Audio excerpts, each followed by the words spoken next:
Mga kwento ng pag-ibig, kwento ng pag-asa at mga kwento ng buhay dito sa Barangay Love Stories. Love Stories.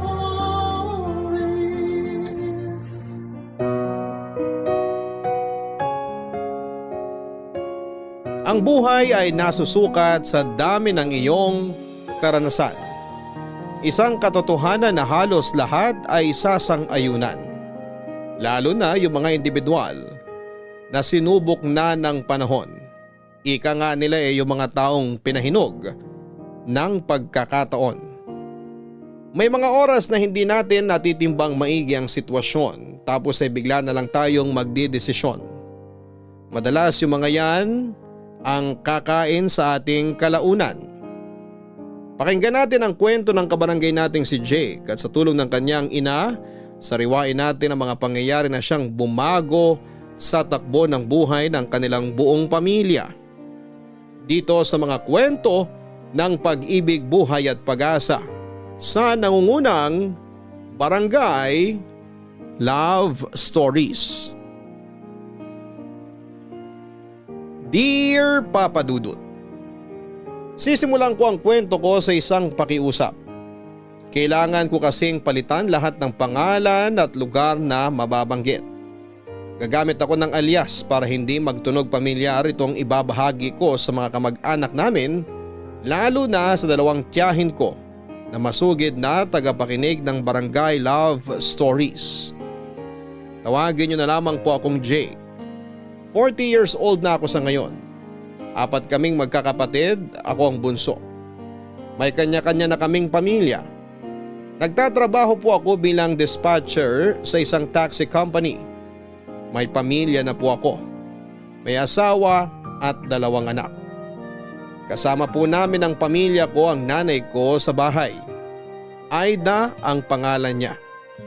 Nitong nakaraan lang, Papa Dudut, ay nagdiwang siya ng 80th birthday. Nung gabi bago sumapit ang birthday ni Mama ay excited na ako na magpalit ng petsa. Parang ang mas excited pa ako kesa sa nanay ko. Masaya ako dahil pinagpala ng lakas ng pangangatawan at talas ng isipan ng nanay ko kahit na 80 years old na siya. Wala rin siyang sakit na kailangan niyang inuman ng mga gamot. Kaya masasabi ko na happy talaga ang magiging 80th birthday niya. Pagsapit ng alas 12 ng madaling araw, lumabas ako ng kwarto namin ng misis ko para batiin ang nanay ko ng happy birthday. May nakita ako na hindi ko inaasahan. Siguro'y hindi niya rin ako namalayan na lumabas ng kwarto at nilapitan siya habang nakaupo sa sofa. Madidilim na noon sa sala. Ilaw na lamang ng cellphone ni Mama ang nagbibigay ng kaunting liwanag kung saan siya nakaupo. Umiyak siya, Papa Dudut. Umiyak ang nanay ko noong mismong nagpalit petsa para sa 80th birthday niya. Naguluhan ako. Minabuti kong lapitan siya para tanungin kung ano ba ang problema. Habang dahan-dahan ako naglalakad palapit sa nanay ko sa gilid ng sofa kung saan siya nakaupo. Ang dami ng tanong na tumatakbo sa isip ko. May sakit ba siya? May nangyari bang masama sa kanya? May gusto ba siyang bagay na hindi niya nakuha? Hanggang sa marating ko ang sofa at nakatayo na ako sa gilid niya. Dahil madilim na sa sala, agaw pansin ang liwanag mula sa cellphone ni Mama. Nakita ko mula sa kinakatayuan ko ang picture sa cellphone niya. Pamilyar ang lalaking kasama niya sa picture sa Facebook memory nito. Si Kuya Piping, panganay na kapatid ng mama ko. Kuya ang tawag naming magkakapatid kay Kuya Piping kasi nakasanayan na namin. Lagi naming naririnig kay Mama kaya lahat kami ay nagayahan na. Tumabi ako kay Mama sa sofa at nilagay ang kanang kamay ko sa balikat niya para ipalam sa kanya na uupo ako at tatabihan ko siya. Pagpaling ng ulo ng nanay ko at nang maanigan niya ako, lalo siyang naiyak. Lalo rin tuloy akong naguluhan. Tinanong ko siya kung may nagawa ba ako sa kanya para maiyak siya ng ganon. Wala naman daw akong nagawang mali. Siya raw ang may nagawa. Kaya raw siya biglang kinain ng lungkot noong makita niya ang picture nila ni Kuya Piping. Tinanong ko siya kung ano yung ginawa niya na nagpalungkot sa kanya. Sinagot niya ako ng tanong rin. Tinanong niya ako kung naaalala ko pa ba yung maliit na grocery na pinupuntahan namin sa Vito Cruz, Manila kung saan kami namimili bago kami pupunta kina Lola Lourdes para dumalaw. Sinabi kong oo, naalala ko. Nakwento ko na pagbaba namin ng jeep, yung grocery na yon agad ang bubungad. Nung makumpirma niyang naaalala ko pa doon nagsimulang magkwento si Mama.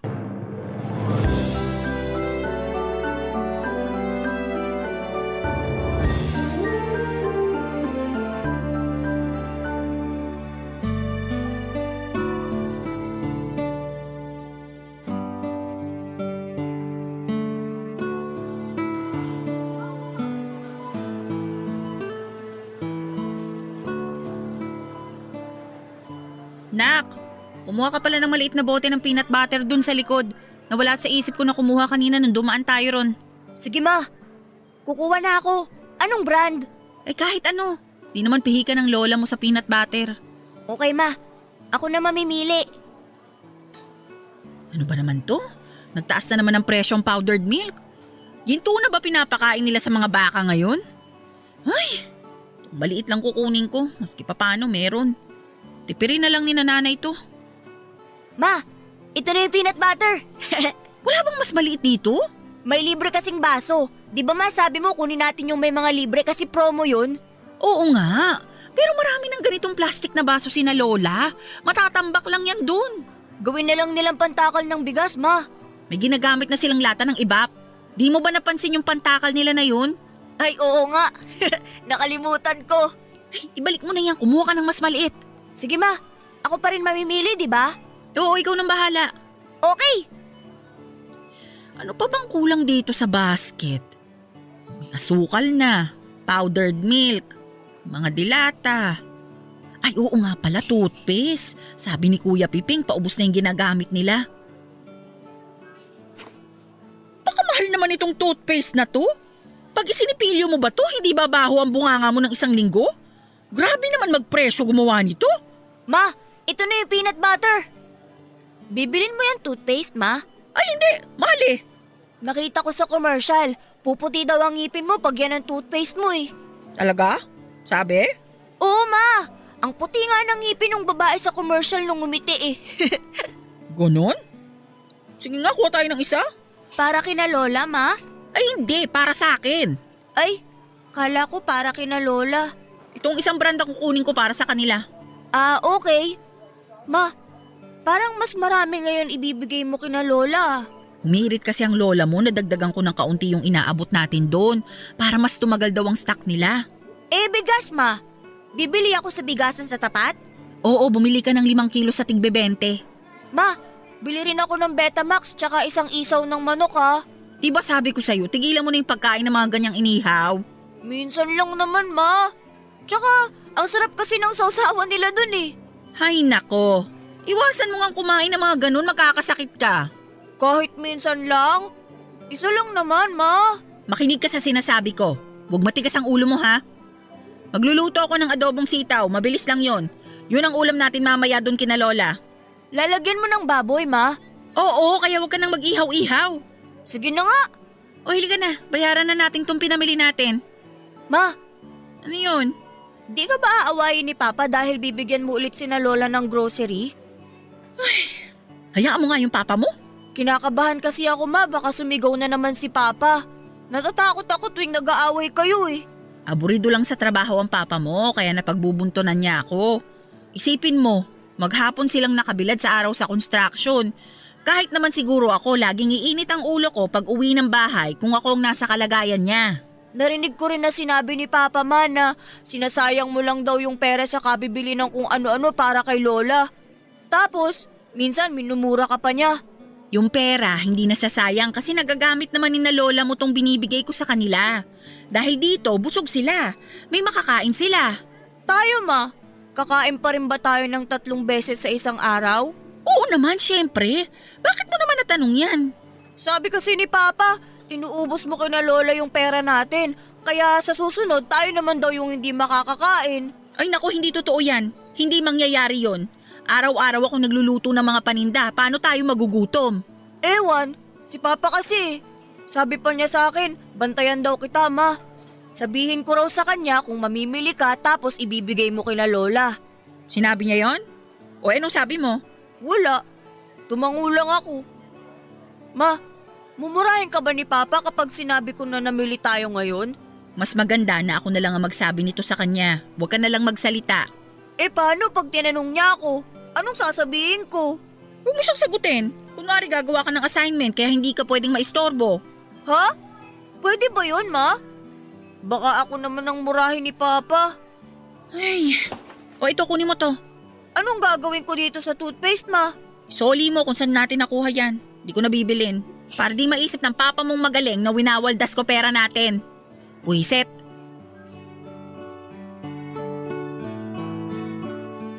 Biglang nag-flashback yung buong eksena namin na yon ni Mama sa grocery. Bigla akong bumalik sa araw na yon. Noong nagsimulang magkwento si Mama, ang dami kong biglang naalala. Naalala ko kung gaano niya inuuna sina Lola at Kuya Piping kesa sa sarili niya. Tulad nung binalik niya yung toothpaste na yon, imbes na magbalik siya na mga bibilhin niya para kina Lola. Isa na lang alang na lamang niya ang sarili niya. Nagtitinda ng lutong ulam ang nanay ko, Papa Dudut. Yon ang pinagkakabalahan niya noon. Forma naman sa construction si Papa. Ang naging sistema nila, si Mama ang magluluto ng kanin at 2 o 3 klase ng ulam. Tapos ibebenta niya kung saan may project si Papa.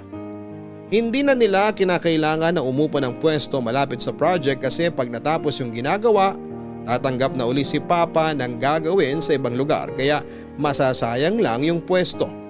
Dahil si Papa ang foreman at halos mga bata niya ang kinukuha niya sa mga project niya, hindi sila bumibili ng pagkain sa iba. Laging kay Mama na. Araw-araw mula Lunes hanggang Sabado ay walang palya ang paglalako ni Mama ng lutong pagkain kina Papa. Bukod sa masarap magluto, si Mama ay siguradong malinis din ang mga pagkaing tinitinda niya. Lagi kong nakikita yung paraan niya ng pagre-ready ng mga lulutuin niya. Nakita ko rin kung gaano kamitikuloso niyang i-plastic lahat ng pagkain.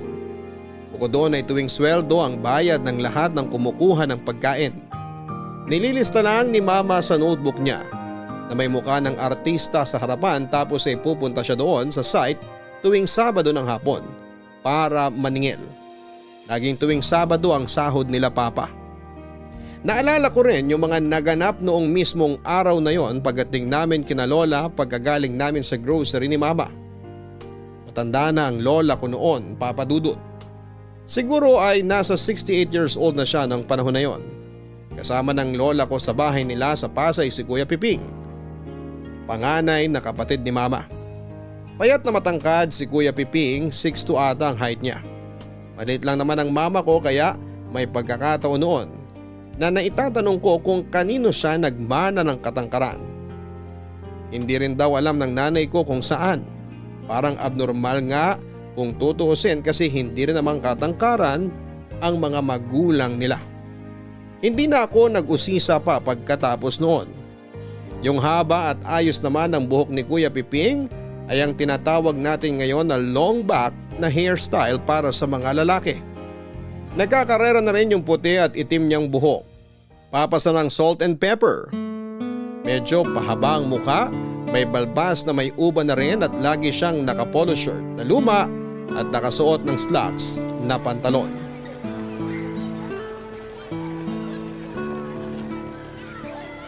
O kuya, anong ginagawa mo dito sa labas ng bahay? Nagpapahangin lang. Papasok na rin ako maya-maya. Nabili ko na pala yung bilin mong toothpaste. Salamat, Aida. Nasaan pala si Jake? Ayun o, nasa tapat. Pinabili ko ng bigas. Ay, oo nga ano. Hindi ko siya napansin. Paano mo mapapansin? Palapit pa lang ako dito sa bahay. Kita ko nakatulala ka. Bakit na naman? May nangyari ba kanina? Hoy! Pipig! Lumabas ka na naman, babwisit ka! Kuha ko na. Sige na, magpakita ka na kay nanay. Para kumalma siya ng konti. Lalo na pag nakita niya ang dala mong grocery. No, sige, pasok ko na muna to kuya. Sige.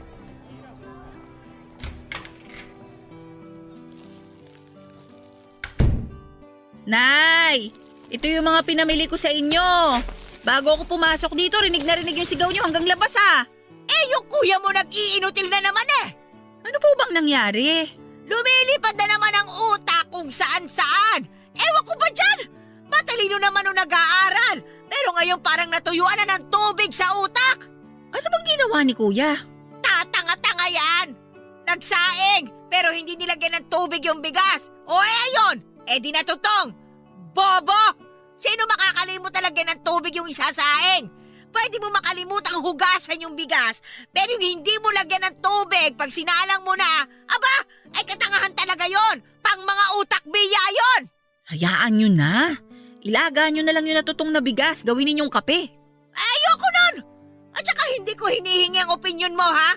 Kagaganyan mo lalo tuloy nagiging sintu-sintu yan sa Peping. Aba, bakit naman ako nadamay sa galit nyo, Nay? Bigay ka kasi ng bigay ng paraan, kaya lumalakas ang loob niyang magtanga-tangahan. Tulad niyang gawin na lang namin kape yung natutong na bigas. Para kinukonsinti mo pa siya na huwag gamitin ang utak niya Kasi nga, magagawa naman ng paraan. Ayoko lang na masayang yung bigas. Ma, ito na yung bigas. Ang bigat. Ibaba mo na sa tabi ng mga pinamili natin.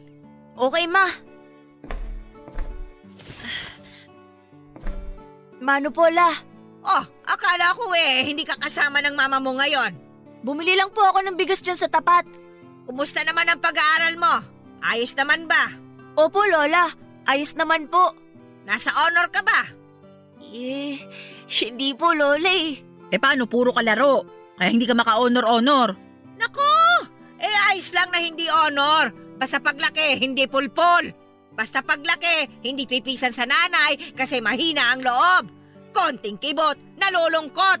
Konting kibot, natatakot. Honor nga nung nag-aaral pero nung tumanda, natuyo na ang utak. Nay, tama na. Pati sa harap ng bata, nililibak niyo si kuya. Bakit naman hindi? Para bata pa lang, alam na nitong anak mo na dapat wag na wag niyang tutularan si Peping. Sige na, Jake. Doon ka muna kay Kuya Piping sa labas. Sige po. Bye, Lola. Oh, tandaan mo yung sinabi ko sa'yo, ha? Nay, sabi ng tama, Nay. Bakit parang naiirita ka? Ayaw niyo kasing paawat. Anong aawatin mo sa akin? Yung pagbubunga nga ko? Hoy, para sabihin ko sa'yo, kung araw-araw mong kasama yung kuya mong magaling, makukurta rin yung utak mo. Nandun na tayo, pero hindi niyo naman kailangan paringgan si kuya sa harapan ni Jake. Ako na nga ito nagmamalasakit sa anak mo para hindi lumaking bobo. Ikaw pa itong galit? Gusto ko lang sana, Nay, wag kayong gumaganon sa harap ni Jake. Ano bang inaarte mo? Ikaw nga kung magdala ka ng kung ano-ano dito once in a blue moon. Nakakarinig ka ba sa akin? Nag-iinarte ba ako? Anong once in a blue moon pinagsasasabi ninyo? Nagdadala ako ng grocery dito linggo-linggo Ayun na nga, isang beses kada sa isang linggo. Once in a blue moon. Tsaka puro mumurahin na nga ang mga dinadala mo rito. Kakarampot pa. Buti nga nagdadala ako ng mga kakarampot at mumurahin kung ano-ano dito yung ibang mga kapatid ko ba naalala ba kayo? Hindi nga di ba? Nasa na yung paborito ninyong anak? Hindi ba kinalimutan na kayo? Oy, manahimik ka na. Mabuti pa umuwi na kayo. Kunin mo yung mga pinamili mo. Isaksak mo yan sa baga mo. Pag uwi mo sa inyo, isama mo na yung kuya mo, ha? Total naman magaling ka. Di kupkupin mo na. Mas gugustuhin ko pang mabulag kesa makita ang pagmumukha ninyong dalawa.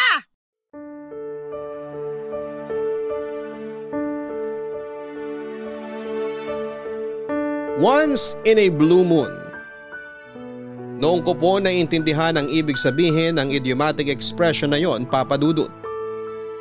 Ibig sabihin noon ay madalang at hindi madalas.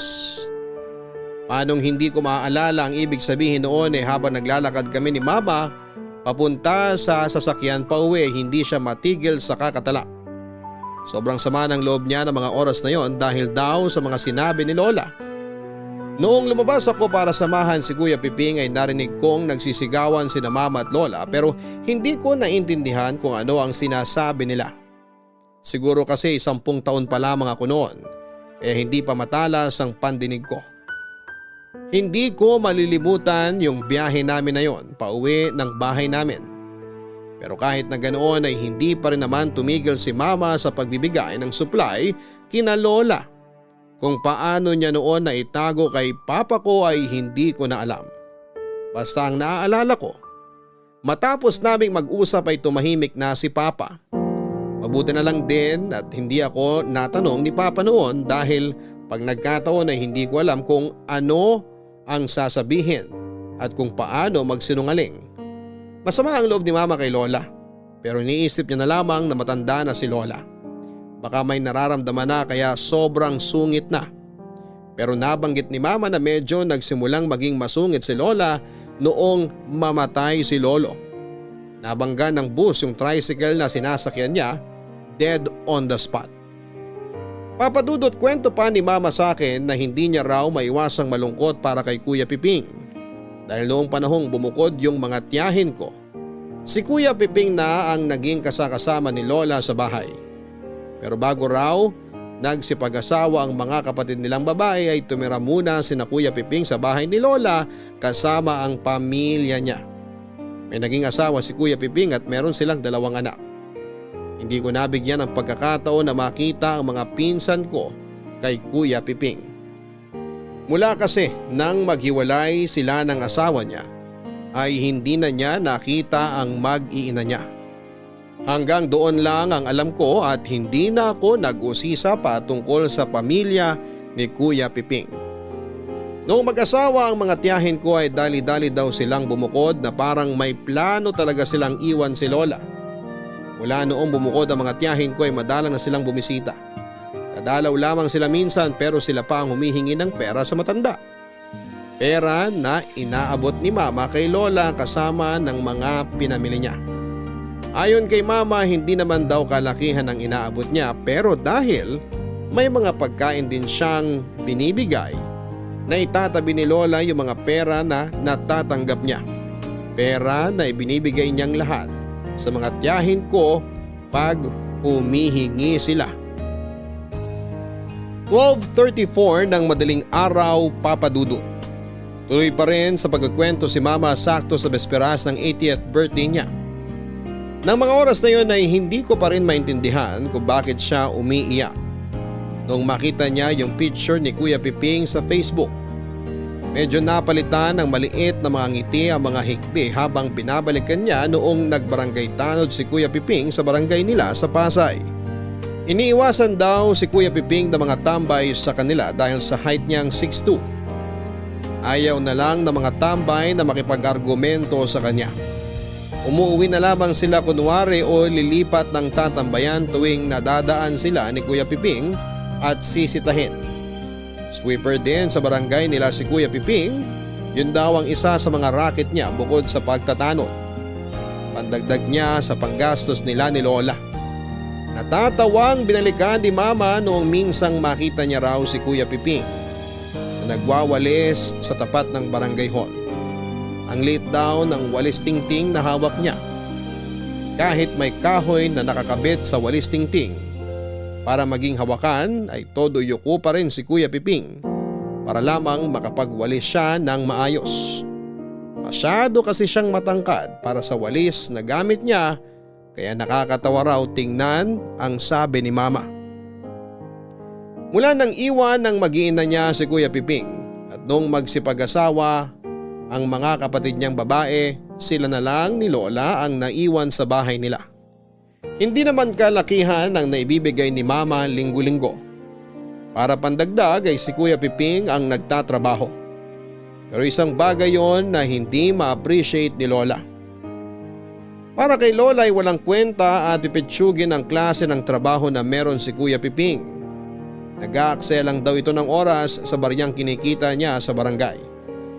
Nakapag-aral naman daw at nakapagtapos si Kuya Piping pero bakit nagkakasya na siya sa ganong klase ng hanap buhay? Sabi ni mama panay daw at walang humpay ang panunumbat na binibigay ni lola kay Kuya Piping. Hindi man lang daw napakinabangan ni lola ang pinag-aralan nito. Mahiyain na raw si Kuya Piping mulat sa pool pero lalo na nag-iba ang pag-uugali niya noong maghiwalay sila noong asawa niya. Siguro yung malaki ang naging epekto sa pagkatao ni Kuya Piping nung iwan siya ng asawa niya at hindi na muling nakita pa ang mga anak nila. May dinaramdam siguro si Kuya Piping na hindi niya masabi. Marahil ay dala ng pagiging mahiyain. Baka nga raw depressed si Kuya Piping noon at pilit lang na nagmo-move on pero hindi napapansin nila Lola yon. Para kay Lola, mula nung iwan si Kuya Piping ng asawa niya, naging inutil na siya. Meron pang sinabi si Mama na medyo kinilabutan ako, Papa Dudut. Noong nagkasagutan daw sila ni Lola, sa galit nito ay sinabihan niya si Mama na mas gugustuhin pa raw niyang mabulag kesa makita ang pagmumuka ng mama ko at ni Kuya Piping. Para kay Mama, noong nasabi yon ni Lola ay normal na bulyawan lang nila na mag-ina yon. Hindi naman daw naisip ng nanay ko na dadapuan ng sakit na katarata si Lola at lulubha ang lagay nito. Napagtanto lang daw ni Mama na tinutuon ng tadhana ang binitawang salita ni Lola noong araw na tuluyan na siyang nabulag dahil sa katarata.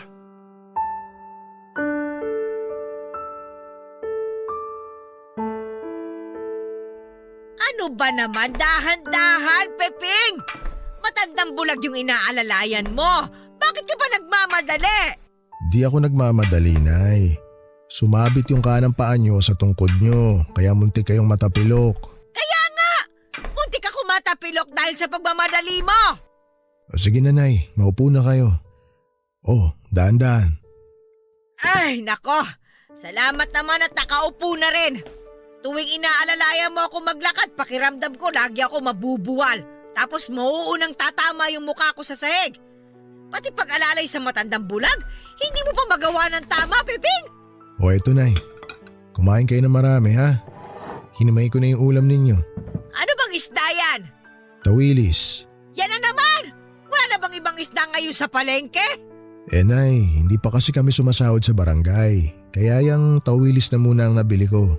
Anak ng tokwa! Kakakain natin ng tawilis. Aaho na sa dagat ang mga kamag-anak niya para gantihan tayo. Pagkakuha ko ng sahod ko, Nay, bibili ako ng ulam na gusto ninyo.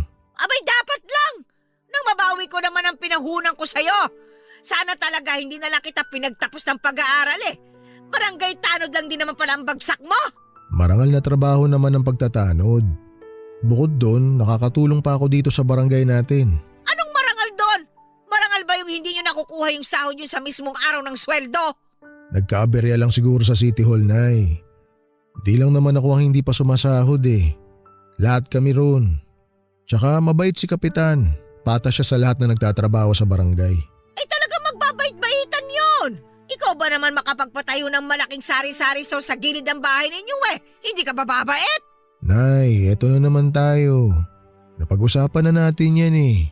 Eh bakit ba kasi hindi ka nalang maghanap ng ibang trabaho? Yung trabaho na kayang bumuhay ng pamilya. Nagbenta pa ako ng lupa sa probinsya para lang mapag-aral ka tapos magiging pipitsugin ka lang pala. Ayos lang naman ako. Masaya ako sa ginagawa ko. Pwes ako hindi masaya sa pinaggagawa mo. Napakawalang kwenta mo. Kaya ka iniwan ng asawa mo eh kasi napakahina ng loob mo. Huwag na nating balikan yan, Nay. Talagang hindi ka na babalikan nun. Pati mga anak mo, hindi mo na makikita. Kumain na kayo. Habang mainit pa yung kanin. Ayoko kumain, nawala na ako ng gana. May lata pa ng sardinas dyan. Gusto nyo buksan ko? Wag na, tipirin mo yon. Baka hindi pa makapagbigay kagad si Aida. Isa pa yung walang pakinabang eh. Pareho kayong hindi maaasahan. Wala namang palya si Aida sa pagbibigay dito sa atin. Anong walang palya? Bakit nakapagbigay na ba siya ulit? Hindi pa. Oh, di pumalya. Baka na-delay lang, Nay. Ay naku, buwisit. Buti pa yung ibang mga kapatid mo eh. Maganda na ang buhay. Malayo na ang narating. Pero pag nagpupunta sila dito, sila pang binibigyan nyo ng pera. Investment yon. Nangangapital ako. Ikaw bobo ka talaga eh. Siyempre dahil maganda na ang buhay nila ngayon, pag naramdaman nila na suportado ko pa rin sila, abay aambunan nila ako. Ganon kasi ang mga diskarte. Hindi yung pawalis-walis ka sa barangay. Mukha ka na nga kawawa, hindi ka papasasahurin. Kundi ka ba naman kasi banban eh. Baka bukas na may bigay na yung sahod ko. Ang sabihin mo, baka bukas, naibili na ni Kapitan ng paninda ng sari-sari store niya yung mga sahod ninyo. Ay. O eto Nay, susubukan ko na kayo. Ayoko niyan! Iniisip ko pa lang yung isdang yan, nalalasahan ko na. Nakarehistro na sa dila ko yan. Itimpla mo na nga lang ako ng gatas. Bilisan mo! Ayoko namang usume, Peping. Ay nako, mamamatay ako na maaga dahil sa'yo eh!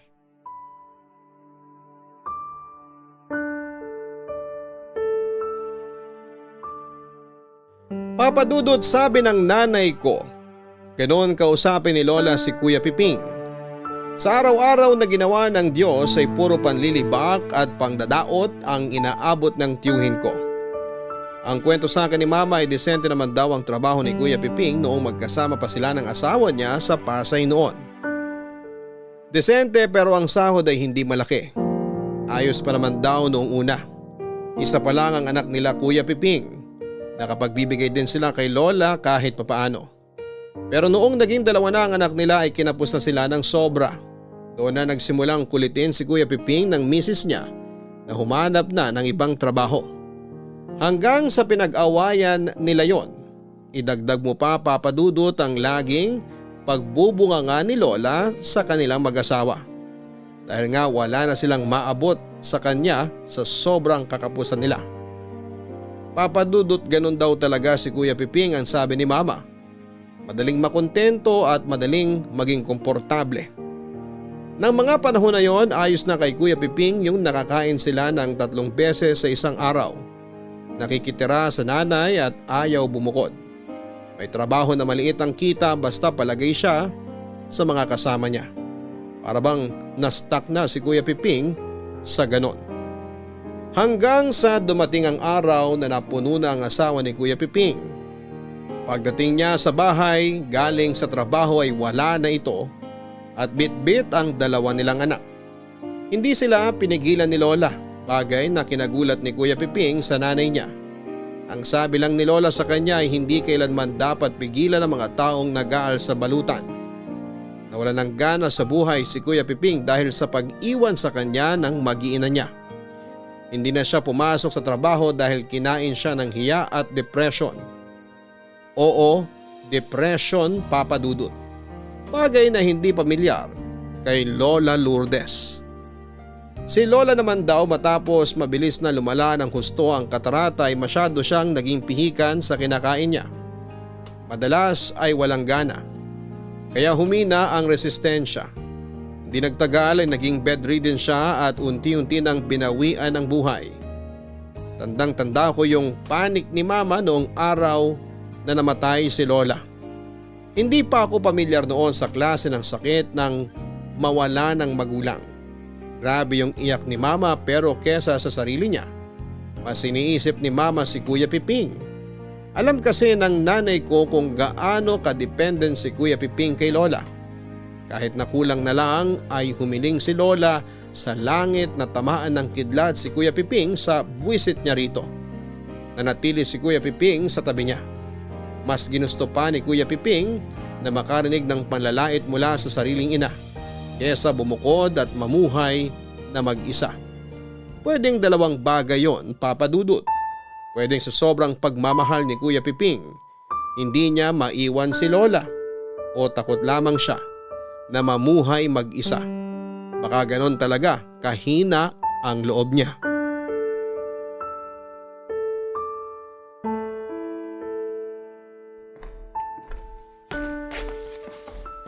Kuya, itong sopas oh. Bibigyan sana kita ng kape kaso naisip ko na mas kukumbinsihin na lang kitang magpahinga. 2 araw ka nang gising eh. Ayos pa ako, Aida. Nagnanakaw naman ako ng idlip. Di mo lang ako natsyempohan. Ganon?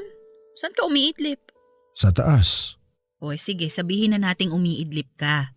Pero di rin kita nakitang kumakain. Medyo wala kasi akong gana eh. Gusto mo bang sumunod na kay nanay ng maaga? Ikaw naman. Hayaan mo. Mamaya kakainin ko tong sopas na to. Kainin mo na ngayon habang mainit pa. Palalamigin ko lang sandali tapos kakainin ko na. Sige, babantayan kita ha.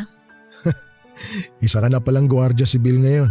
para siguradong kakainin mo yung sopas. Napakawalang tiwala mo naman sa akin. Naninigurado lang ako. Ayaw kasi kitang mapano kuya. Ewan ko ba kinakabahan ako? Ganyan-ganyan si nanay bago siya namatay eh. Wala ring ganang kumain. Iba naman ang lagay ko sa lagay ni nanay noon. Wala akong ganang kumain kasi busog na ako sa lungkot. Ay, paano ka na pala nito kuya? Mag-isa ka na lang dito sa bahay. Sa totoo lang Aida, yan lang ang laman ng isip ko mula nang mawala si nanay. Masyado siguro akong dumepende sa kanya kaya parang palagi akong wala sa ulirat. Ngayon ayos pa ako kasi kahit paano, kahit nasa kabaong na siya, alam kong si nanay yan. Parang kasama ko pa rin siya dito sa bahay. Tsaka may mga ibang tao rin na nakikiramay kaya hindi pa ako masyadong kinakain ng lungkot. Ano na ngang mangyayari pag nailibing na si nanay? Hindi ko alam. Wala pa ako dyan eh. Di ko pa napagpaplanuhan. Di ko pa naiisip, sa totoo lang. Gusto mo ba doon ka muna sa bahay? Naku, wag na. Wag mo na akong isipin. Pwede ba naman yun? Iniwan na nga tayo ng mga magulang natin tapos sasabihin mo wag kitang isipin? Kaya ko naman siguro. Paanong kaya mo? Di ba sabi mo nga hindi ka makausad kasi kinakain ka ng lungkot? Lilipas din naman ito. Di dun ka muna sa bahay magpalipas. Wag na. Nakakahiya kay Waldo. Ayokong isipin niya na ginagamit ko yung pagkamatay ni nanay para makituloy ako sa inyo. Hindi niya iisipin yon. Tsaka mag-asawa kami kaya maiintindihan niya. Tsaka pamilya tayo. Ayun na nga. Asawa mo siya at may mga anak na kayo. Meron ka ng sariling pamilya. Sila dapat ang una sa mga prioridad mo. Tsaka ayoko na pagkagastusan mo ko. Ba hindi naman kita pag-aaralin eh. Kaya hindi kita gagastusan. Titira ka lang naman sa bahay. Bukod sa pagtira, syempre kakain ako. Maliligo. Tapos gagamit ng kuryente. Oo nga, kasama na lahat yun sa pagtira mo sa amin. Yun nga lang, sa sofa ka matutulog. Wala namang kaso sa akin kung saan ako matulog sa inyo. Kahit nga maglatag lang ako ng karton sa sahig eh. Ayoko lang na maging abala ako sa inyo. Hindi ka naman magiging abala? Ay, ewan ko. Sige na kuya, doon ka muna sa bahay. Hindi ka naman permanenteng titira doon. Pansamantala lang hanggang sa makabawi ka. Pagpakiramdam mo na okay ka na, malaya kang bumalik dito sa Pasay. Dali na, para matulungan mo rin ako sa mga assignment ni Jake. Mas may tiwala ako kung ikaw ang magtuturo sa kanya kesa sa mga kapatid niya. Anong gagawin ko dito sa bahay pag nagkataon? Di ipaupa mo. O kandado mo lang, nasa iyo. Pwede ka rin namang sumilip-silip dito. O ano kuya? Ay, sige na nga. Pagkalibing ni nanay, mag-aayos lang ako dito tapos doon na ako sa inyo. Salamat kuya.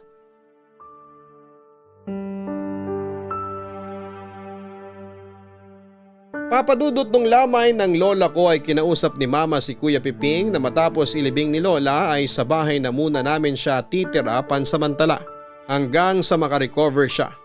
At tingin niya ay kakayanin na niyang mabuhay na mag-isa. Kwento sa akin ng nanay ko. Sa totoo lang papadudot ay hindi pa sigurado noon si mama kung papayag si papa sa plano niya na patuloyin sa bahay si Kuya Piping. Dahil sa labis na awa na nararamdaman niya sa kapatid ay bigla na lamang siyang nag-insist na patuloyin si Kuya Piping sa amin. Mukhang malulungkot lang talaga si Kuya Piping sa bahay nila sa Pasay pag nagkataon. Buong buhay niya kasama niya si Lola tapos ngayon ay mag-isa na siya. Noong mga panahon na yon, kung aalalahanin kong maigi, isa rin siguro sa magpapalungkot kay Kuya Piping ay yung mismong kalagayan ng bahay. Kailangan na noong ma-renovate, luma na talaga tingnan at amoy ihi at dumi ng pusa sa loob. Marami kasing pusa si Lola noong nabubuhay pa siya. Ang itsura ng bahay ng lola ko sa Pasay ay makipot papasok sa pinto. Luluwag ng konti sa loob tapos pahaba. Hindi siya malawak pero medyo mahaba sa loob. May ilang mga katabing bahay, magkakadikit halos sa mga bahay na magkakatabi sa hilera ng bahay ni Lola. Naalala ko, May isang malawak na bakanting lote sa likod ng mga bahay na magkakatabi. Naglalaro ako doon noon kasi madalas may mga bundok ng buhangin at maliliit na bato roon. Para bang may construction pero wala naman talagang ginagawa. Papadudod sa pagkakaalala ko, grabe ang tuwa ko noong araw na dumating si Kuya Piping sa bahay. Para bang naramdaman ko na may magiging tutor ako sa amin. Ang nakakalungkot lang sa pagdating niya ayon sa kwento sa akin ni Mama ay maraming pagtatalo raw ang naganap sa pagitan nila ni Papa bago pa yung unang araw ni Kuya Piping sa bahay. Hindi na lamang pinansin ni Papa ang buwisit ni Papa at pinatuloy pa rin niya si Kuya Piping. Masayang kasama at kausap si Kuya Piping. Marami kasi siyang alam kaya marami rin akong tinatanong sa kanya. Kung babalikan kong maigi, nakakagulat na alam pa niya yung mga lesson namin noon sa school. Isa sa mga tumatak sa akin ay noong tanungin ko siya tungkol sa mga uri ng relationship ng mga hayop sa Animal Kingdom. Nasagot niya ang lahat ng yon. Partida na hindi pa masyadong uso ang internet noon. Masasabi ko talagang isa sa mga matatalinong tao na nakasalumuha ko noong bata ako, si Kuya Piping. Marami akong mga bagong bagay na natututunan sa pagdating niya, Papa Dudut. Siya ang nagturo sa akin na ang buhok dapat ay nilalagyan ng hair product para mas mapaganda mo ang ayos. At ang kanyang hair product of choice ay pumada. Sa kanya ko unang nakakita at nakaamoy ng pumada. Sabi niya huwag daw muna pumada ang gamitin ko. Mag-gel daw muna ako. Saka na raw ako magpumada pag tumanda na ako. Dati kasi pag sinabing pumada, matik na pang matanda. Hindi tulad ngayon na pwede nang magpumada kahit na hindi pa matatanda. Kay Kuya Piping din ako natutong maglaro ng chess. Never ko siyang natalo, Papa Dudut. As in, hindi niya raw ako pagbibigyan kasi paano nga naman ako gagaling. Kahit si Papa ko noon ay madalang siyang matalo sa chess. Pero ang pinakapagkakataon na naglapit sa amin ni Kuya Piping ay noong hinatian ko siya sa instant noodles na almusal ko. Akala ko noong magsimula akong kumain ay nakapag-almusal na siya. Nakita ko na pinapanood niya lamang ako. Hindi naman siya humihingi sa akin, nandun lamang siya. Magkatapat kami sa mesa. Baka para bantayan ako. Tandang-tanda ko yung umagang yon, Papa Dudut. Nakasuot siya ng green na polo shirt na may stripes na blue. Nakaslack siya na brown. Wala pang pumada ang buhok niya, siguro hindi pa siya nakakaligo noon. Nakakailang higo pa lamang ako ng sabaw at isang tinidor ng noodles. May naramdaman na akong kakaiba. Pakiramdam ko ay gutom siya. Pwedeng kumain naman na siya ng almusal pero medyo gusto pa niyang kumain kaso'y nahihiya lamang siya. Kasi nga ay nakikitara kaya ayaw niyang lumabi siya ng kuha o ng kain ng kung ano. Noong maramdaman ko yon, Papa Dudut, ay walang pagdadalawang isip na ibinigay ko sa kanya yung instant noodles ko. Nung una ayaw niyang tanggapin at medyo nagtaka siya. Pero nagdahilan ako na ayaw ko na para kunin at kainin niya para hindi masayang. Yun nga ang ginawa niya, Papa Dudut, kinain at inubos niya. Mula noon ay nakitaan ako ni Kuya Piping ng selflessness. Bagay na naman ako raw kay Mama ayon sa kanya. Kaya tuwing umaga naging routine ko nang i-share sa kanya kung ano man ang almusal ko. Malugod naman niyang tinatanggap ang mga yon. Masasabi ko talagang tumatak sa akin ang pagtira ni Kuya Piping sa amin, Papa Dudut.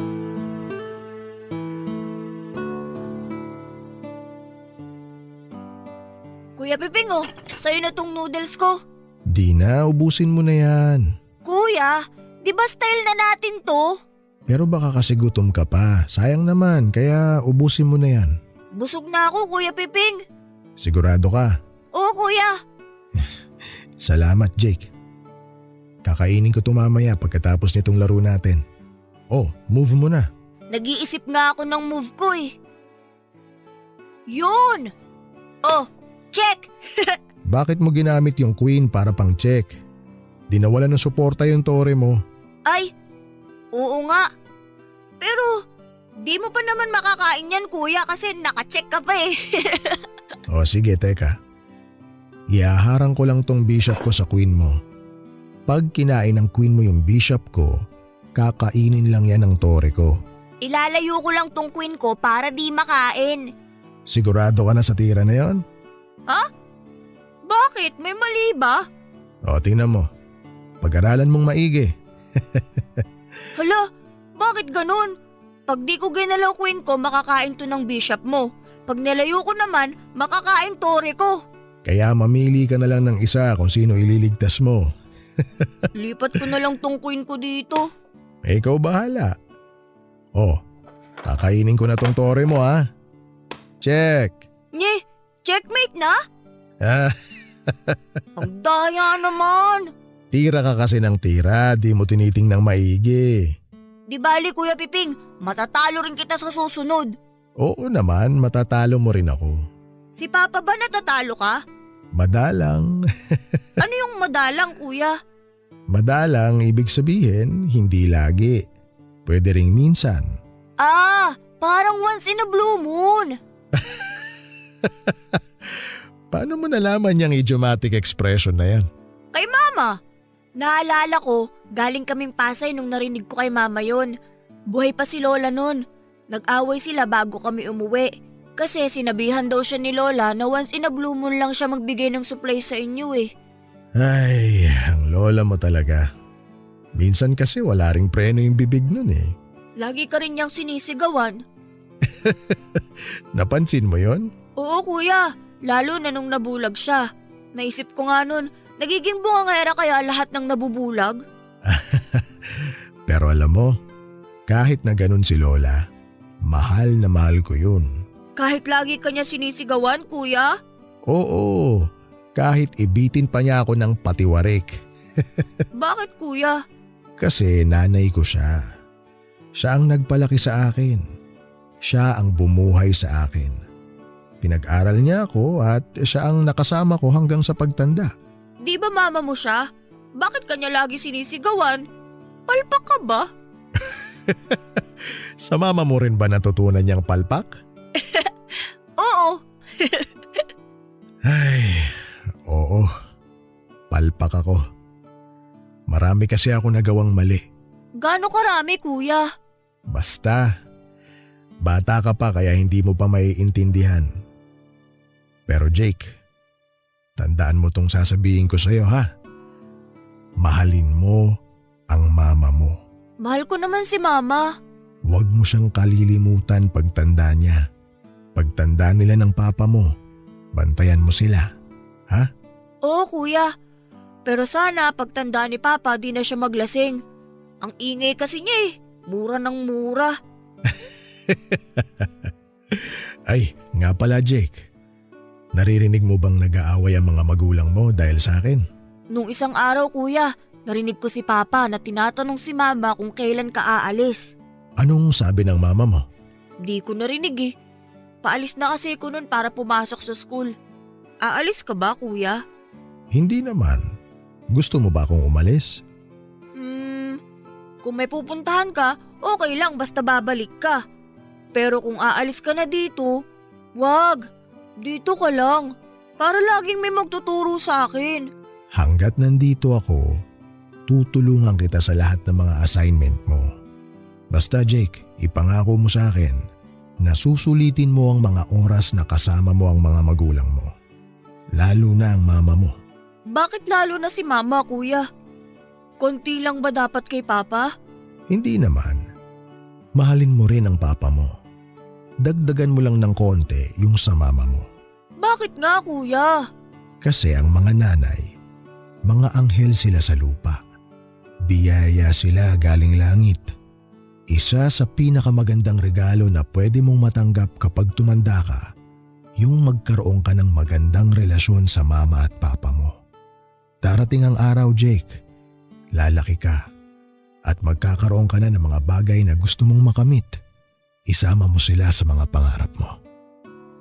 Sana kahit magkaroon ka na ng sarili mong pamilya, hindi mo makalimutan ang papa at mama mo.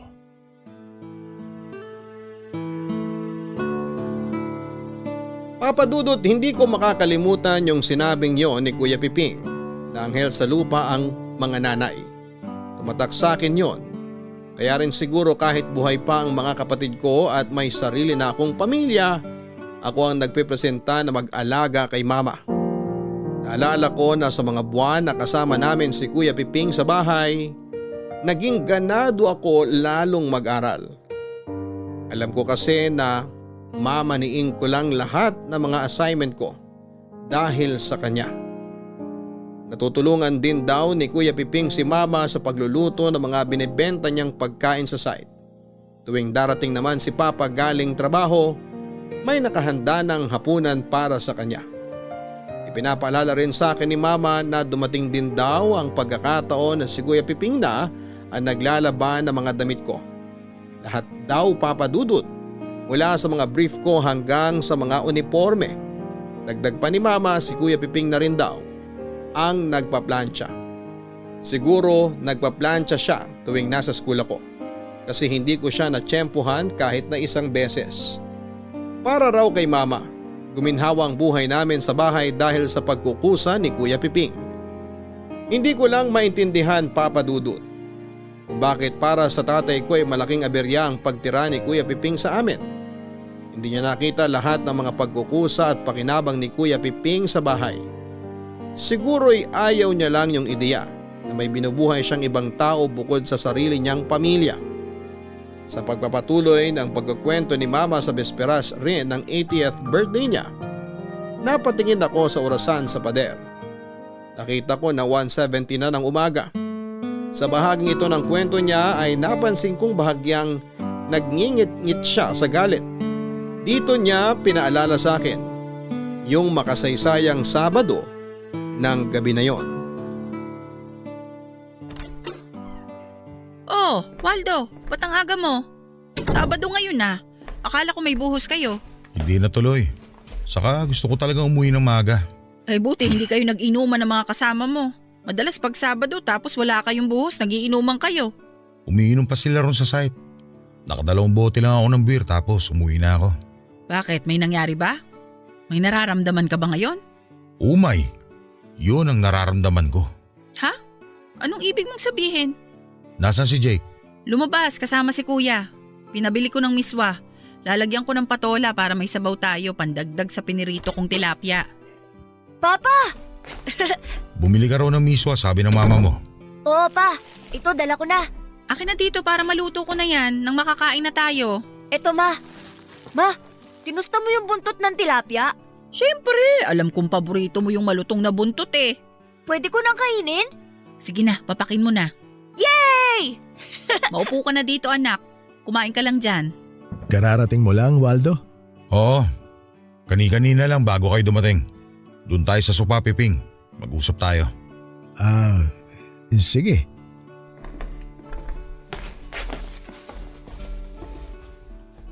Maupo ka. Ano bang pag-uusapan natin? Ikaw ang pag-uusapan natin. Ano ba ang plano mo? Plano saan, Waldo? 8 buwan ka na rito. May sariling bahay naman kayo. Ba't di ka na lang doon sa inyo? Ang liit na nga nitong bahay, sumisiksik ka pa rito. Pasensya ka na kung… Waldo, akala ko ba nagkasundo na tayo? Bakit? Ano bang usapan natin, Aida? Sige nga, ipaalala mo sa akin. Napagkasunduan natin na ako nang magsasabi kay kuya. Ayun na nga. Pero kailan mo sasabihin? Ang tagal na natin na pag-usapan to. 8 buwan na itinakbo. Nandito pa rin sa bahay tong si Piping. Bumubuelo lang ako. Bubuelo ka kasi masasaktan damdamin ng kuya mo? Kalalaking tao nito pero malungkutin. Lalaki ka ba talaga, Piping? Hindi mo kailangan ng kasama pag malungkot ka. Magtrabaho ka para hindi ka nabuburyo sa bahay. Ang laki mo rin kasing batugan eh. Marami namang naitutulong si kuya dito sa mga gawaing bahay. Ano naman ngayon kung may naitutulong siya dito sa bahay? Rason na ba yun para hindi na siya umalis? Eh may mga kailangan pang ayusin sa bahay sa Pasay. Kaya hindi pa ako makatsyempo. Ano pa bang hinihintay nyo? Ako pa ba ang gagastos ng pampapaayos nyo doon? O baka hilingin mo na rin sa akin na ako na gumawa ng mga sira doon? Total, construction worker naman ako. Yun nga rin sana yung isang ipakikisuyo ko sa'yo. Na baka… Pakapala na pala tayo ng mukha dito, Aida eh. Ako na nga kumupkop dito sa kapatid mo. Tapos gusto mo ayusin ko pa yung bahay nyo? Magbabaka sakali lang naman sana ako na baka masilip mo yung bahay doon para makita mo yung mga kailangang ayusin. Wala akong pakialam sa bahay nyo. Hindi ko na problema yon. May naiwan naman siguro yung nanay nyo kahit magkano. Linggo-linggo ka nagbibigay sa kanila noon, di ba? Sigurado naman may naitabi yun. Waldo, baka pwedeng humingi na muna ng kahit 2 buwan pa para sana… 2 buwan pa? Baka gusto mo nang gawing 4 para sarado 1 taon. Waldo naman. Ang napag-usapan. Hindi naman kasi ganun kadali yung pinapagawa mo. Sa tono mo, parang krimen yung pinapagawa ko sa'yo. Hindi ba makatwiran para sa pamilya ko yung gusto kong mangyari? Pag wala na si Piping dito, mas makakabuelo tayo sa mga gastusin para sa pamilya natin. Sa totoo lang, Aida, sa kagaganyan mo, iniisip ko tuloy. Plano mo talagang gawing permanente pagtira ng kuya mo dito sa bahay. Hindi naman sa ganun. Aida, tama si Waldo. Matagal na rin naman yung 8 buwan na tumira ako dito sa inyo. Nagkaroon ako ng kasama mula nang mamatay ang nanay. Malaking bagay na yon. Kuya, baka kasi kaya pa na… Ano ba kasing drama mo, Aida? Nahihiya ka ba na paalisin mo kuya mo dito sa bahay? Di ako na magsasabi. Waldo, sandali lang naman. Piping, umuwi ka na sa inyo. Ayoko nang buhayin ka. Waldo! Walang problema, Waldo. Bukas na bukas, uuwi na ako sa Pasay. Huwag mo na ipagpabukas. Huwag mo na rin antayin maghapunan. Ayusin mo na yung mga gamit mo. Umuwi ka na sa inyo ngayon.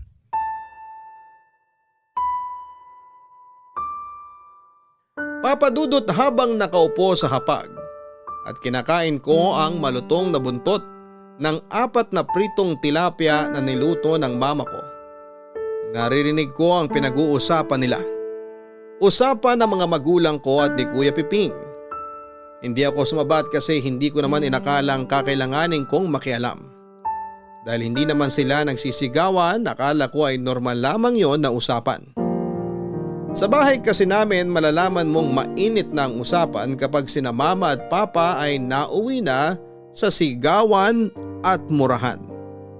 Pero nang gabing yon, maayos naman silang kausap si Kuya Piping kaya hindi ko naisip na may problema. Oo, Papa Dudut.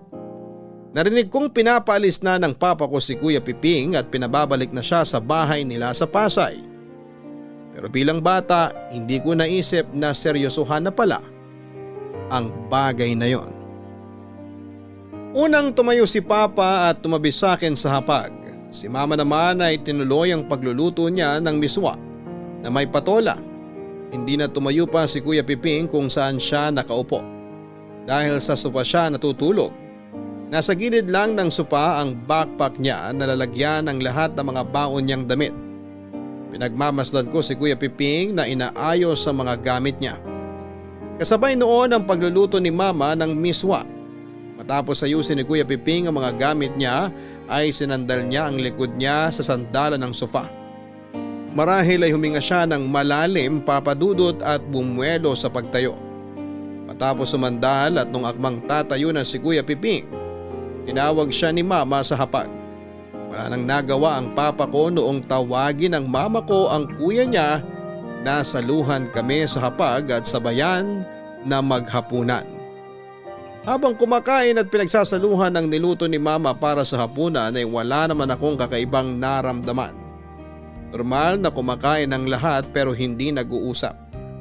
Para sa akin ay hindi iba yung hindi nag-uusap habang kumakain. Normal sa papa ko yon kasi sa gutom niya galing trabaho ay uubusin muna niya yung gabundok niyang kanin at pagkatapos niyang kumain ay saka siya makikipagkwentuhan sa amin. Nang matapos kaming lahat kumain ay niligpit na ni Mama ang mga pinagkainan.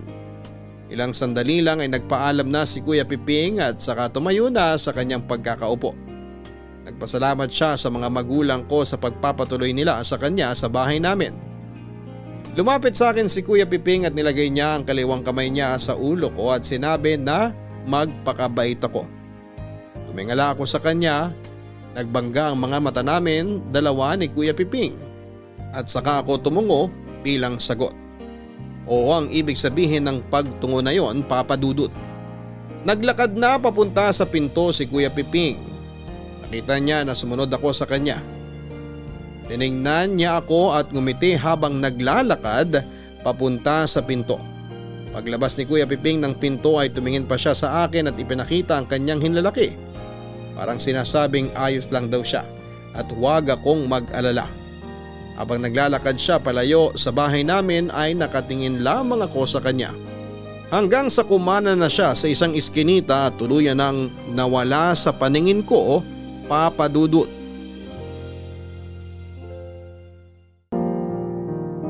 Papa Dudut, nang bumalik sa Pasay si Kuya Piping, hindi naman ako nalungkot. Iniisip ko na pupunta na lamang kami roon ni Mama para dalawin siya.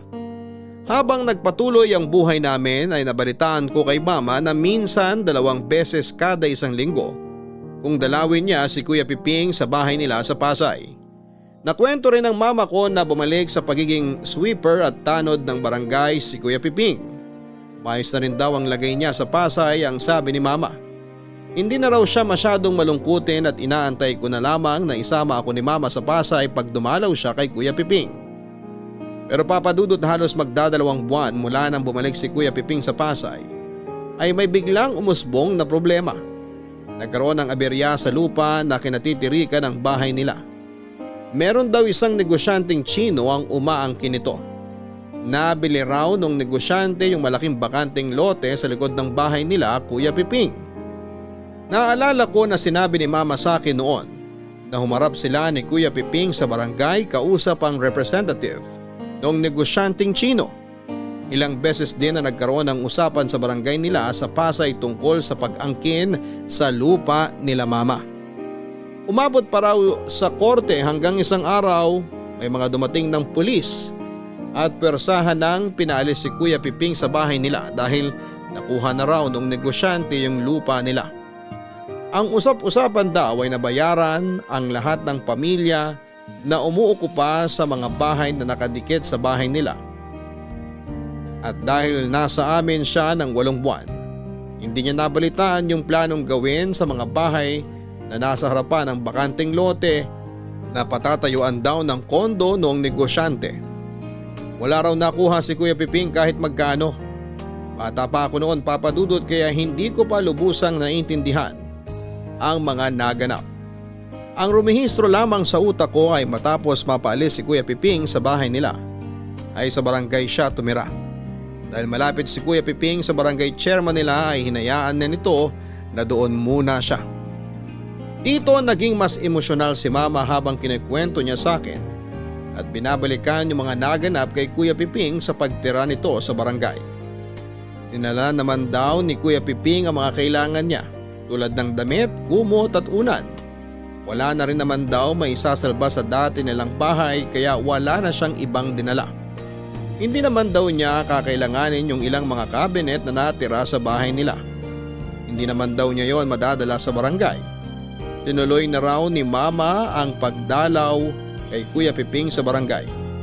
Dinadalahan niya raw si Kuya ng makakain. Sinosobrahan daw ni Mama yung pagkaing dala para daw hindi nakakahiya at may makuha rin yung mga tao sa barangay na kasama ni Kuya Piping. Hindi na raw nangaha si Mama na kausapin pa si Papa na kupkupin si Kuya Piping pabalik sa amin. Alam daw niyang mag-aaway lamang sila at sa huli hindi rin papayag si Papa.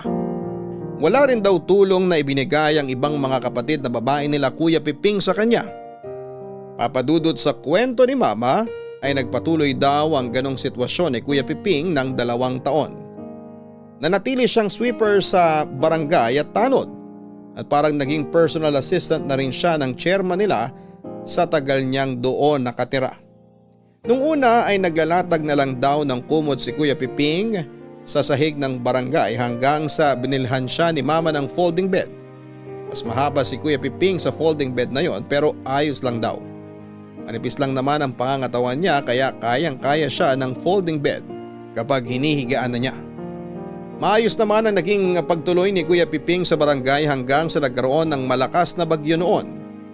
Binahan ng husto ang lugar kung saan ay natutulog si Kuya Piping kaya doon na muna siya pinatuloy ng chairman nila sa basketball court pansamantala. Covered court naman yon at medyo mas mataas ang lupa kaya hindi babahain.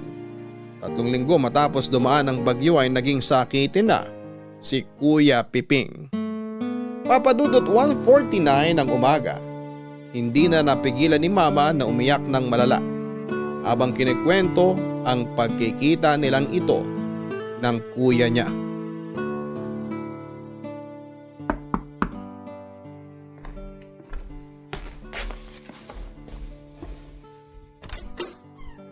Oh, kuya! Buti naabutan mo ko. Paalis na sana ako maya-maya eh. Mabuti pala na tiyempohan kita. Halika kuya, tuloy ka. Salamat. Naunahan mo ako sa pagdalaw ah. Pupuntahan sana kita sa Biyernes. Upo ka muna kuya. Salamat. Pasensya ka na kung naistorbo kita ha. Naku, hindi ka istorbo kuya. Mabuti na rin na ikaw yung nagpunta dito para naman makapasyal-pasyal ka. 8:30 na ng umaga. Nakapag-almusal ka na ba? Hindi pa nga eh. Ganun ba? Oy, sandali, paghahain kita. Sakto, kasi may natira si Jake na 2 pritong itlog at 1 longganisa. Nagsangag din ako ng kanin. Ba't pala ang aga mong dumaan dito, kuya? Nagbakasakali talaga ako na sadyain ka dito ngayong umaga. Umaasa na maabutan kita. Naku, mabuti talaga at naabutan mo ko. Kasi paalis na ako, pupunta ako kina Mrs. Natividad. Halika na dito, kuya. Mrs. Natividad? Teacher ba siya ni Jake? Ah, hindi kuya. Bali siya yung parang naging suki ko na minamasahe. Upo ka na kuya. Nagmamasahe ka na pala ngayon. Oo kuya, nag-aral ako magmasahe. Tapos ngayon, may mga suki na ako. O sige, ubusin mo na lahat yan. May sinangag pa ha kung sakaling mabiting ka dyan. Salamat. Mukhang ayos naman na to. Di rin ako makakain ng maigi nitong mga nakaraan eh. Bakit kuya? May nararamdaman ka ba? Sa totoo lang, hindi ko maipaliwanag, Aida. Para akong nanghihina na ewan. Minsan nahihirapan akong huminga tapos pabalik-balik yung trangkaso ko. Mga 2 linggo na akong ganito. Kuya, baka naman kahit umuulan rumoronda kayo para magtanod. Hindi naman. Siyempre, hindi kami pinaparonda ni Kapitan habang umuulan. Roronda kami kapag tumila na. Kailan ba nagsimula yung nararamdaman mo? Siguro yun, mga 3 araw habang kasagsagan ng bagyo matapos kaming bahain sa barangay. Tapos pinalipat muna ako ni Kapitan dun sa court. Dun na muna ako natulog habang hinihintay na humupa yung baha sa barangay tsaka matapos yung bagyo. Pakiramdam ko nilamig ako eh. Mahangin kasi ron nung bumabagyo tsaka naaanggian ako madalas. Pasensya ka na kuya kung hindi kita pinatuloy dito nung kasagsagan ng bagyo. Alam mo namang… Aida, hindi mo kailangan magpaliwanag. Naiintindihan ko. Ayoko naman na nandito nga ako tapos lagi naman kayong nag-aaway ni Waldo. Tsaka hindi mo naman ako responsibilidad. Bigla kasi akong nakonsensya nung sabihin mong dun ka natulog sa court habang bagyo. Covered court naman yun, kaya may bubong. May kahit na. Sabi mo nga naaanggian ka ron ng bagyo. Pasensya ka na talaga kuya ha. Mula naman nung humupa yung baha sa barangay, doon naman na ulit ako natulog eh. Tsaka ako ang dapat na humingi ng pasensya sa'yo. Kasi pakiramdam ko, ang laki kong inutil eh. Ano ka ba kuya? Huwag mong isipin yan. Hindi ka inutil. Sa totoo lang, may punto naman lahat ng pagbubunga nga ni nanay sa akin noon. Ang hina kasi ng loob ko eh. Hindi ko nga alam kung bakit nagkaganon. Maayos naman ako nung nag-aaral. Mataas naman ang mga grado ko. Naaalala ko nga kuya, madalas kang manalo sa mga contest na sinasalihan mo. Oo nga. Madalas nga akong manalo noon. Lagi akong inilalaban ng eskwelahan ko sa mga public speaking contest. Sabi nga ni nanay, magaling ka raw talaga sa mga ganun nung nag-aaral ka pa. At natapos din doon, Aida. Hindi ko nadala yung galing na yon sa totoong buhay. Ewan ko ba? Hindi ko rin alam kung bakit nakontento na lang ako sa kung ano ang meron ako eh. Tapos hindi na ako nagpursige. Hindi ako naging tulad ng iba na inambisyon na mabago ang direksyon ng buhay nila.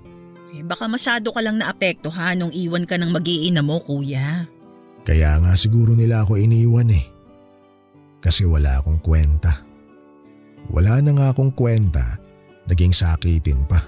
Huwag mong sabihin yan, kuya. May kwenta ka. Ano ka ba? Ay, tsaka kuya, ngayon ko lang napansin. Medyo madilaw pala ang mga mata mo. May nakain ka bang kung ano? Baka may hepa ka ha, kaya ka nang hihina. Ito nga talaga ang ipinunta ko rito, Aida.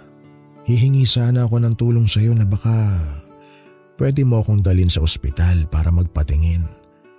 Pakiramdam ko kasi iba na to eh. Bakit ospital agad, kuya? Mukhang maayos ka pa naman eh. Tignan mo, nakapunta ka pa nga dito oh. May gana ka bang kumain? Meron naman. O meron naman pala eh. Ipahinga mo lang yan. Saka nagpatingin ka na ba sa center? Oo, nanggaling na ako ron. Binigyan nila ako ng gamot para sa trangkaso ko. Yun naman pala eh. Ayos na yan, kuya. Pakiramdaman mo pa. Huwag ka muna magpa-ospital. Hindi mo na kailangan magpatingin doon. Mapapamahal ka pa. Obserbahan mo muna. Simpleng trangkaso lang naman pala yan eh. Papadudot nung 2 taon na nakatira si Kuya Piping sa barangay nila sa Pasay, ay naghanap si Mama ng ibang pagkakakitaan. Hanggang sa naisipan niyang mag-aral ng tamang pagmamasahe. Kumalat sa lugar namin na nagmamasahe na siya at naging kliyente niya ang ilan sa mga kapitbahay namin. Si Mrs. Natividad ang naging pinakamalaking kliyente ni Mama. Nakilala siya ng mama ko sa tulong ni Papa. Kinuha si Papa ng pamilya ni Mrs. Natividad. Pinaayos nila sa kanya ang luma nilang bahay, pinapinturahan ito, pinagawa ng extension at pinalagyan ng bagong gate. Mula noong may pakilala ni Papa si Mama ay naging regular na tagamasahe na ni Mrs. Natividad ang nanay ko. Tuwing Miyerkules alas 11 ng umaga ang punta niya sa bahay nila. Medyo may edad na si Mrs. Natividad ng panahon na yon. Kaya madalas ay kailangan ng hilutin ang mga paa niya. Dumating ang panahon na higit na sa 1 beses sa 1 linggong nagpupunta sa kanila ang mama ko. Ayon kay Mama, naging malapit daw sila ni Mrs. Natividad at halos na ikwento na raw niya ang buhay niya rito. Kaya biglang gulat ni Mama nang bigla siyang alokin ito na bibigyan ng puhunan para makapagsimula ng maliit na negosyo. Walang tubo ang ibibigay na kapital na yon at hulugan na lang daw ni Mama buwan-buwan. Nung una raw ay hindi makapaniwala si Mama at kinailangan pa siyang kumbinsihin ni Papa para tanggapin ang offer sa kanya ni Mrs. Natividad. Sabi ni Mama, 130,000 daw lahat-lahat ang niabot ni Mrs. Natividad sa kanya. Ang mali lang daw niya ay pumayag siya na si Papa ang humawak ng pera. Kaya nung araw na pumunta si Kuya Piping sa bahay at nakiusap kay Mama na dalhin siya sa ospital para mapatingnan, ay hindi raw alam ni Mama ang gagawin. Gusto niya raw na tulungan si Kuya Piping pero siguradong mag-aaway daw sila ni Papa kung hihingi siya ng pera, lalo na nagagastusin yon para kay Kuya Piping. Sinabi rin ni Mama kay Kuya Piping na sa center na muna magpatingin dahil alam daw niya na kung sakaling malubang lagay ni Kuya Piping ay baka mula sa simpleng check-up ay mauwi yon sa biglang pag-admit kay Kuya Piping sa ospital. Sitwasyon na ayaw sana ni Mama na kahantungan. Pero eto ang hindi ko inaasahan, Papa Dudut. Para akong dinudurog nung makita ko ang nanay ko na halos hindi na makapagsalita sa kakaiyak habang kinikwento niya ang mga sumunod na naganap. 2 araw daw matapos magpunta ni Kuya Piping sa bahay para humingi ng tulong, hindi na raw ito bumangon sa tinutulugan niya sa barangay. Natagpuan na lang siyang walang buhay sa tinutulugan niya. Hinala ng lahat ay nagkaroon siya ng leptospirosis. Lumala ito at naging sanhi ng pagkamatay ni Kuya Piping.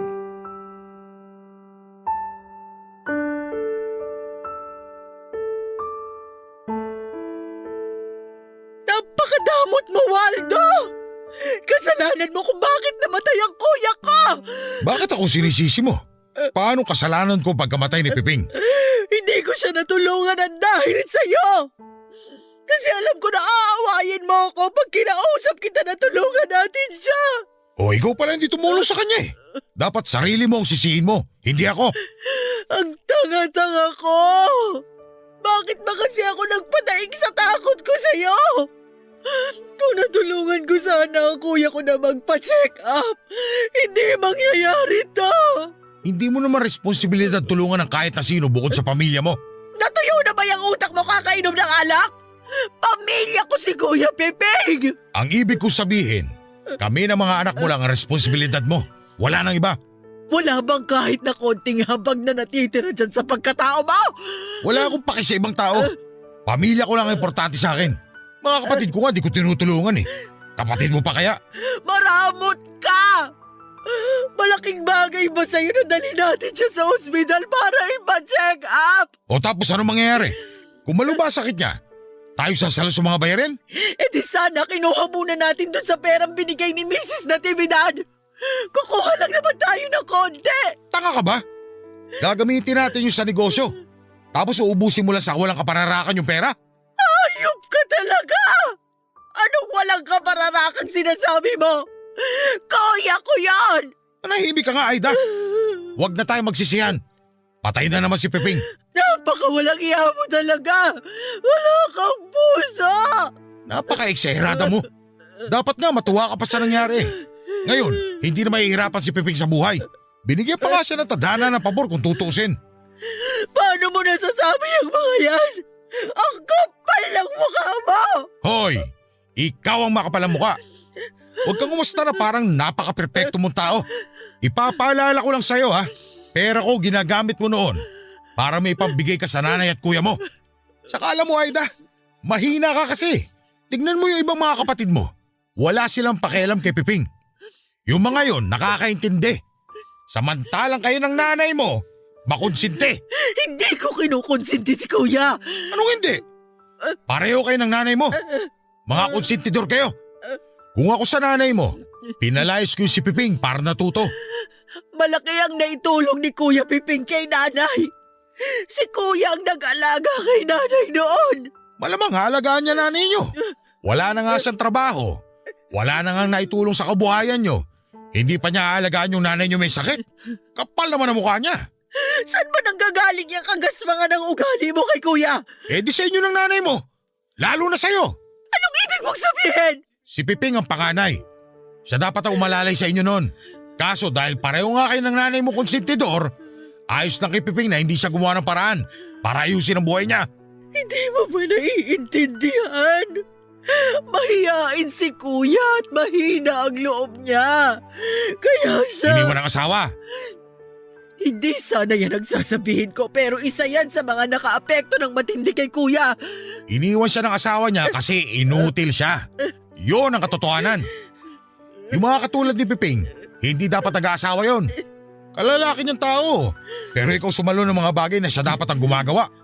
Linggo-linggo nagpupunta ka doon sa inyo sa Pasay para magdala ng grocery at bigyan ng pera nanay mo.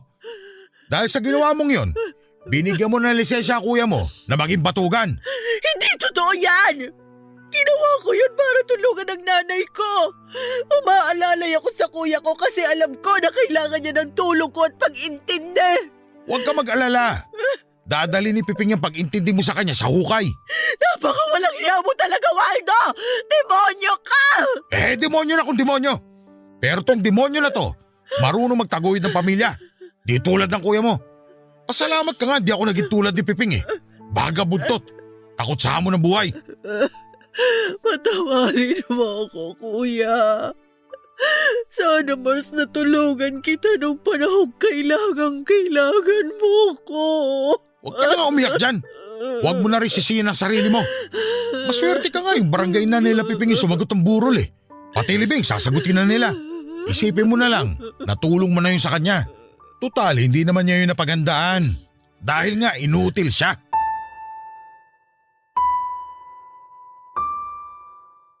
Papadudot 2:36 ng umaga nang napayakap na ako sa nanay ko habang nagkikwento siya dahil halos maglupasay na siya sa kakaiyak. Nanginginig siya at patuloy na humihingi ng tawad kay Kuya Piping sa ginawa niyang pagtanggi ng araw na yon na humingi ito ng tulong na magpatingin sa ospital. Awang-awa ako sa nanay ko, Papadudot, dahil Sa paglipas ng mahabang panahon ay sinisisi pa rin niya ang sarili niya sa nangyari sa kuya niya. Yung barangay ni Kuya Piping sa Pasay ang sumagot ng burol at libing. Hindi ko rin naiintindihan noon kung bakit sila ang sumagot at hindi binigay kay mama at iba pa niyang mga kapatid ang responsibilidad. Ito ay pakiwari ko lang naman, Papa Dudut, siguro kaya inako na ni chairman ang responsibilidad dahil sa loob ng barangay namatay si Kuya Piping at hindi na iba ang turing niya kay kuya. Isang beses lang akong sinama ni mama sa lamay ni Kuya Piping at yon ang pangalawang beses na makakita ako ng saklaan. Yung una ay noong mamatay ang Lola Lourdes ko. At yung bisita ko na yon sa lamay ni Kuya Piping ang sumunod na pagkakataon na nakita ko siya matapos siyang paalisin ng tatay ko at pabalikin sa bahay nila sa Pasay. Isa pa sa mga napakalaking pangihinayang ni mama base sa kwento niya, Papa Dudut, ay wala rin daw nangyari sa puhunang pinahiram sa kanila ni Mrs. Natividad. Kaya pala gusto ng tatay ko na siyang humawak ng pera ay balak pala niyang isugal yon. Hindi naman daw mahilig sa sugal ang tatay ko pero nung mahawakan na niya ang malaking pera na pinahiram kay mama ay ginusto niyang palaguin yon at mas palakihin sa pamamagitan ng sabong at huweteng. Dahil hindi naman sugarol ang tatay ko ay naloko siya ng mga taong sinamahan at pinagkatiwalaan niya. Kulang din siya sa diskarte sa pagtaya kasi hindi naman niya lubusang naiintindihan ang takbo ng sugal. Matapos may patalo lahat ng tatay ko yung pera, mabilis na tumumal ang mga project niya. Maraming taong nabakante ang tatay ko at walang trabaho. Kung meron man ay pa-extra-extra na lamang. Si mama na ang nagtaguyod sa pamilya namin noon at siya na rin ang mag-isang nagbayad ng 130,000 na pinahiram sa kanya. Hindi nagtagal ay tatay ko naman ang nagkasakit, Papa Dudut. Bukod sa pagtatrabaho para suportahan ang pamilya namin at habang binabayaran buwan-buwan ang perang pinahiram sa kanya, siya rin ang nag-alaga sa tatay ko at bumili ng lahat ng kanyang mga kailangan. Nagkaroon ng kanser sa atay ang tatay ko at pinahirapan siya ng sakit niya. 10 taong nakipaglaban sa sakit niya ang tatay ko bago siya tuluyang tinalo nito. Noong oras na yung ko lang napagdugtong-dugtong ang mga pangyayari, Papa Dudut. Noong ko lang naintindihan kung bakit siya umalis si Kuya Piping sa bahay namin noon at bumalik sa Pasay. Noong ko lang din nalaman na napatira pala siya sa barangay nila. Minabuti na rin siguro ni mama na hindi na ikwento sa akin kasi tuwing susubukan niyang magkwento ay bumubuka ulit ang sugat na iniwan ng mga pangyayari sa kanya. Papa Dudut, 4 na beses ko lang nakitang umiyak ang nanay ko. Una noong namatay ang nanay niyang si Lola Lourdes. Pangalawa noong mamatay si Kuya Piping. Pangatlo noong mamatay si Papa at pang-4 noong 80th birthday niya. Siguro kasi hindi pa niya napapatawad ang sarili niya dahil sa pagtangging ginawa niya kay Kuya Piping na ipa-check up at sa naging resulta ng desisyon niyang yon. Abay tatawang nanay ko at wala siyang inaagrabyadong tao. Hindi ko napansin na may bagahe pala siyang ganon kabigat. Hindi ko siya natulungan sa daladala niyang yon dahil wala akong kaalam-alam sa bitbit niya. Sa kabila ng tuwa at saya na nakikita namin sa mga tawang naririnig namin sa kanya, may parte ng puso niya na durog pala. Ngayong alam ko na may ganong iniinda si mama ay maaalalayan ko na siya ng tama. Matutulungan ko na ang nanay ko, Papa Dudut. Hindi na namin to napag-usapan pero sa tingin ko ay kaya rin siguro ganon na lamang kung tumulong sa iba si mama kasi takot na siya na baka may mangyaring hindi maganda kapag tumanggi siya. Ginawa niya ang pagtulong hindi lang para mapasaya ang iba, kundi para mapasaya ang sarili niya. Pag nakikita niyang masaya yung tao sa tulong na naibigay niya ay naiisip niyang siguro na masaya rin si Kuya Piping niya. Pag nabibigyan ni mama ng oportunidad na mapabuti ang sitwasyon ng iba, nakakatulong din yon sa pag-usad niya. Unti-unti ay makakawala rin ang nanay ko sa hawla ng konsensya niya at sisiguraduhin kong nandun ako sa araw na tuluyan na siyang palalayain ito. Maraming salamat Papa Dudut sa pagkakataon na mapakinggan ang kwento ng nanay kong si Aida.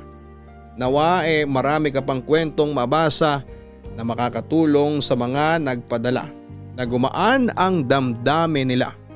Ang inyong forever kapuso at kabarangay, Jake.